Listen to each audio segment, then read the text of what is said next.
That is the tomb where Jesus was wrapped in cloth and buried after his crucifixion. That is not the tomb of Jesus. This is considered the garden tomb, and this itself is not the tomb of Jesus. The garden tomb was declared the gravesite of Jesus by the Evangelical Alliance of Israel because, they didn't want you to know where the real tomb was, where they're beating the hell out of Palestinian and Armenian Christians and torturing them. Well, I shouldn't say real because there's a lot of opinions on what is real, but this was the 3rd century and the earliest claimant of the tomb of Jesus. And here's a tour.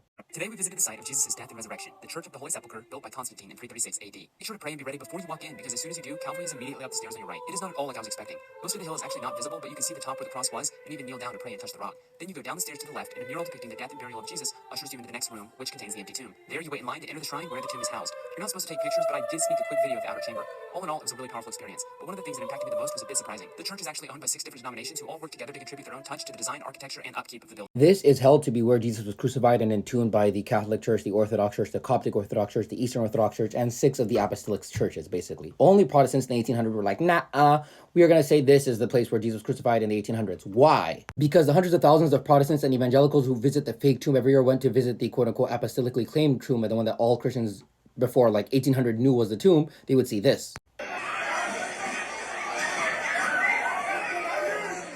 The assault of Armenian and Palestinian Christians.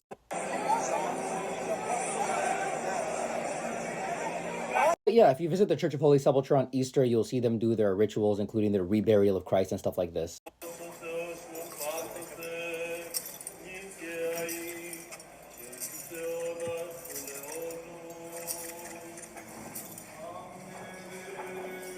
That spot you saw there was the spot where they supposedly wrapped up and prepared Jesus' body for burial. Remember, from a historical standpoint, this was all built about 3 centuries after the death of Jesus, so we have no way of actually proving it was here, as well as the fact that there had been many wars, like the destruction of Jerusalem, so probably no one actually knows the quote-unquote death of Jesus site. Yeah, just remember the Protestants made a fake tomb just so that they could go and ignore the actual torture and punishment and attack on Jesus' quote-unquote real tomb. I remember historically that there are many quote-unquote empty tombs that have been claimed, but of course, as Muslims, we know that all of these are just fake because Jesus was never buried and never resurrected, because God protected him from ever being killed.